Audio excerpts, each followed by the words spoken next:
Hey everyone, welcome to Unique Ways with Thomas Gerard, an audio podcast.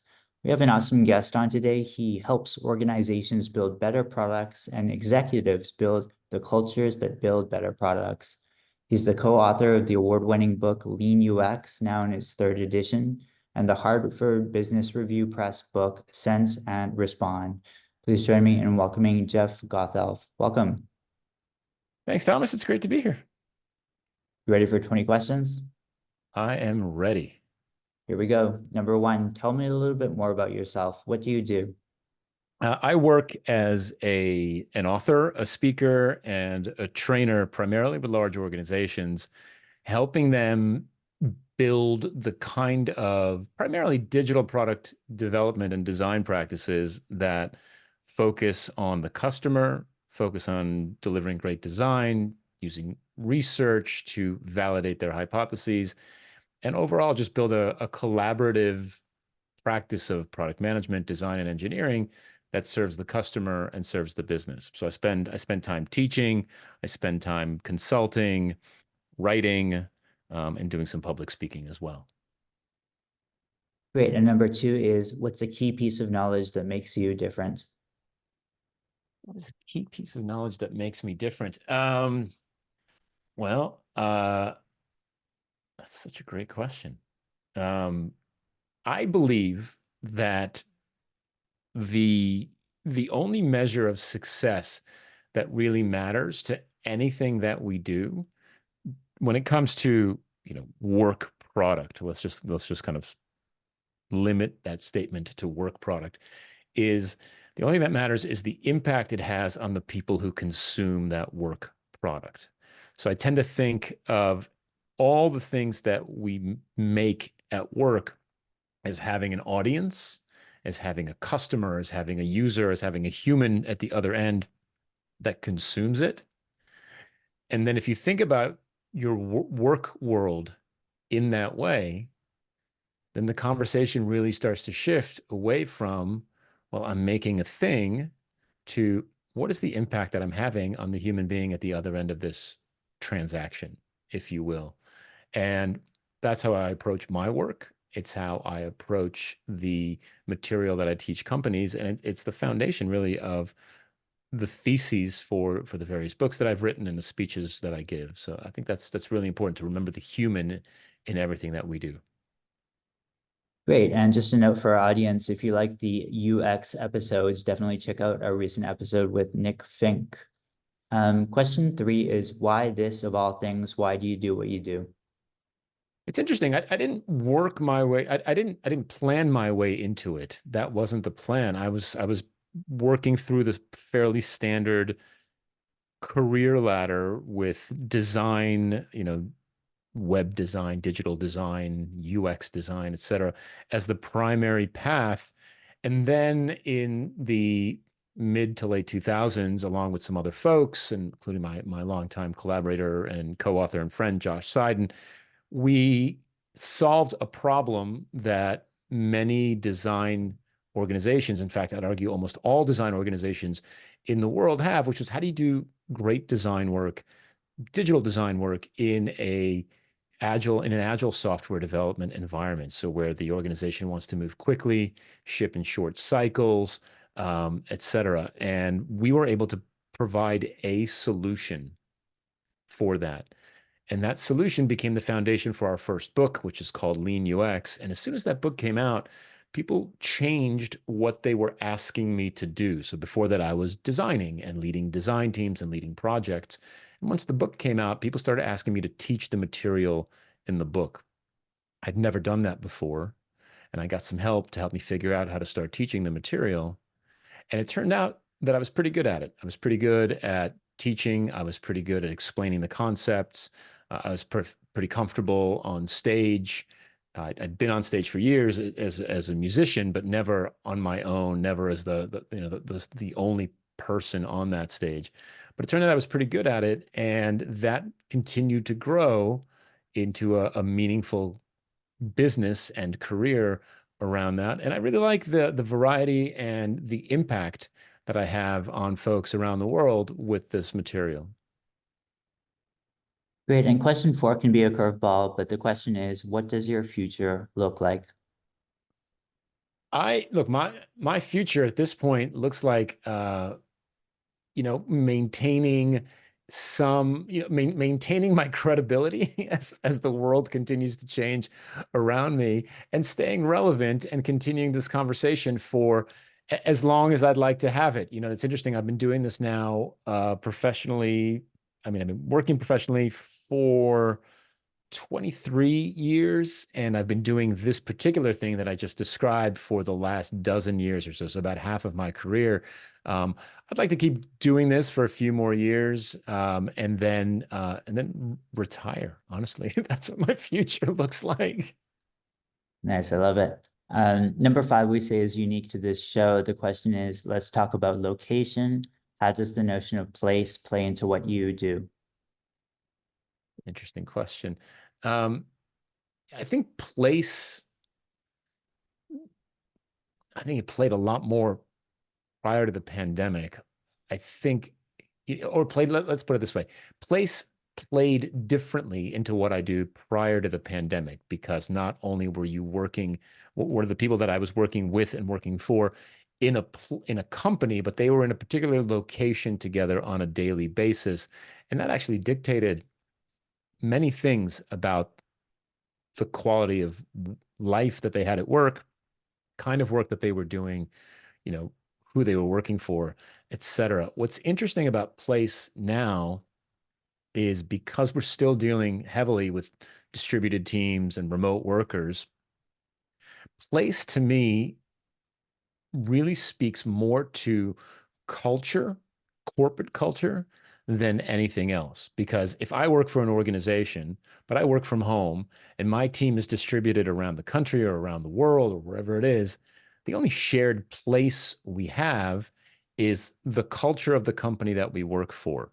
Right? We have digital spaces, digital places that we share, but realistically, the shared experience that we have around place is the culture of the company that we work for. And so if I am working to help evolve the mindset and the ways of working of an organization, then culture plays a huge part into that, because it really dictates how successful I'm going to be, how much change I'm going to be able to influence, and to what extent. And to me, that's where I focus a lot of my work, is trying to get these ideas to become part of the culture or the place of work in this particular case.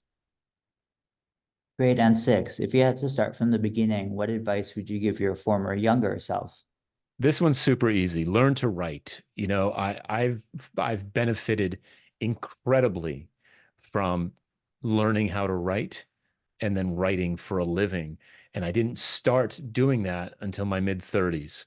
And had I started doing that in high school, in university, immediately out of university, I feel like I would be so much further ahead in my ability to write. I could have probably finished my first book a lot more quickly than it would have happened. And I teach this to my kids. I just tell my kids all the time, learn to write. Communication is so critical, and written communication not only teaches you how to form a thought, but how to communicate it succinctly, how to get it out of your head and into a format that allows you to kind of see it in the real world and then decide, oh, that's good, oh, that needs editing, oh, that's terrible, etc. And so, I mean, really learn to write. That's the thing that I would tell myself. I love that. And what's a day in your life like? It varies daily. It'll often start with some exercise, some form of exercise in the morning. These days, I am heavily, heavily addicted to the sport paddle. Paddle is largely a European sport, making its way to North America, Spanish-speaking countries, and in the Middle East, you'll find a lot of paddle. It's kind of like tennis meets racquetball meets squash. You play in pairs with a tennis ball inside a court surrounded by glass. Um, it's it's my favorite thing to do. So I start my day with some kind of sport, usually paddle, sometimes bike riding, sometimes personal training, that type of thing. Um, Midday, I'll settle in for clearing out the email inbox, and then typically in the afternoons, I'm teaching. That's usually the case. And then in the evenings, it's always family time because that's the most important thing to me. Perfect. And a lifelong learning is a popular topic. How do you stay up to date? It used to be Twitter, but I can't stand that place now. So it's not that anymore, sadly. These days, so I have to be a bit more active about it. The nice thing about Twitter in its heyday was the passive consumption of popular topics, of current topics, and I just can't stand to be there anymore. So LinkedIn picks up some of that heavy lifting, right? They pick up some of that lifting, and that's helpful to an extent. Still don't think it really makes up for what I'm missing from the variety of folks I followed on Twitter. And so I've joined some Slack channels. That helps with some new insight and some new information. And then it's reading. I'm in a book club, so that keeps that, and the book clubs tends to pick modern books about current events. So that's super interesting to me. And then really digging deep into some the ideas that interest me, whether it's just searching for them or YouTube videos or things along those lines. Grade 9, what tools do you use? Are you both digital and analog? Um, I am almost exclusively digital. The only analog tools I use are Sharpies and Post-it notes. I Hmm. find that to be a really great way to get ideas down and out and shared. Um, Generally speaking, when it comes to work related, I'm on a Mac. I'm using Zoom. I'm using Mural, the Google suite of tools. Um, Notes, the Notes app on my Mac is heavily used. For communication, it's primarily WhatsApp and Signal. And then Slack has been good for building communities and being part of communities. That's really it. Nothing fancy, nothing particularly special or unique. Pretty standard tool set. Nice. And halfway, number 10, how do you deal with work-life balance? Well, the good news is I'm my own boss. And so if I get burned out, I can just stop working and take some time off. The interesting thing, though, of course, for anyone who works for themselves, is that you take time off and you don't get paid. So, what I try to do is I gave you a description of a day in my life. I try to spend a good chunk of at least the beginnings of my days, not working, and then, doing things for me, and then in the afternoon really getting into work. And so and then the other thing I do is I don't tend to work on Fridays at all. So Fridays are sort of a no meeting, no work day, a self-care day. And then Monday it's a no client delivery day. So that gives me time to just kind of get some real, some creative work done as well. Perfect. And number 11, if you weren't doing what you do now, what would you be doing? Such a great question. I suspect I would be in some kind of a design leadership role or a product management leadership role in an organization. I think that's because I was following that path, and I suspect I would have just continued to follow that path had this book thing not di taken me off that particular path. And what would you not like to do with your career? I would not like to go back into a company and work for someone. I'm super happy working for myself and having the freedom to do what I want from wherever I want, and to have the responsibility of doing that as well, right? There's no one to blame when you work for yourself. And I like that. The accountability is your own. If things are going great, congratulations, it's your doing. If things are going poorly, congratulations, it's your doing as well. So I do not want to go back to corporate life. How about a favorite word, quote, or sentence? My favorite quote, I heard it from Janice Frazier years and years ago, is strong opinions loosely held. What I like about that is that I believe everybody should have opinions based on their experience and their expertise and the things that interest them and what they know and what they care about in life. But they should be humble enough to let those opinions go in the face of evidence that contradicts those opinions. I believe life would be a lot better if people really lived up to the essence of strong opinions loosely held. Hmm. How about a least favorite word, quote, or sentence? I don't like the word moist.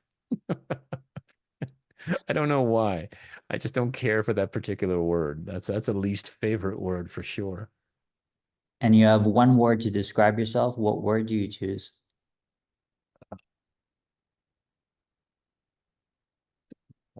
Um, Optimistic. Hmm. What keeps you up at night? What keeps me up at night? Typically, as you call me at a good time because as a self-employed person, there and especially in consulting, there is a cycle to it, and the cycle typically cycles down in December, and then starts to pick back up end of January, early February. And so, what keeps me up at night is that the cycle it always winds down in December. What keeps me up is that it won't pick back up at the end of January or the next February. It's so far for the last 8, 9, 10 years, it's done that, which is good, and it's picking up again now. But that definitely keeps me up at night. Great. And final stretch here, number 17. What's a dream you're chasing? Look, I would like, the holy grail for me is enough passive recurring income to stay present and relevant in a work context and to take back a lot of that time to myself so that I could, reinvest that time in improving my piano playing. I'm a piano player, spending more time with my wife, spending more time with my kids, wherever they may be. And so it's really getting to that and just getting enough passive recurring income from these books and things to be able to do that. Great. And what inspires you? What inspires me? Amazing musicians inspire me. I kind of tend to immerse myself in videos, and recordings of amazing players, and I discover them online all the time. There's so many great musicians out there, and it's really for me. It's truly inspirational because I've never been a great musician, but seeing these folks and what they can do really makes me want to sit down and get better. Any advice you'd like to share? I think it's crucial to learn early on that working from a mindset of abundance ends up being a far more fruitful approach than coming from a mindset of scarcity. It took me a long time to learn that. I always work from a mindset of scarcity, right? If I don't get it, somebody else will. If I reveal this idea, someone will take it from me, right? That type of thing. Um, when I started working from a position of abundance, where there's plenty for everybody, a rising tide lifts all boats, right? That kind of mindset. I became more successful. I made more friends. I built better relationships. I got better clients. I really would love folks to understand that early on in their life and in their career and build from there. Mm. And 20, how can our listeners keep tabs on you? What's our call to action today? JeffGothelf.com is the best place to find out what I'm up to. Follow me on LinkedIn or sign up for my newsletter. Those are the best things that you can do. Awesome. Well, thank you so much for being on today. My pleasure. Thanks so much for having me, Thomas.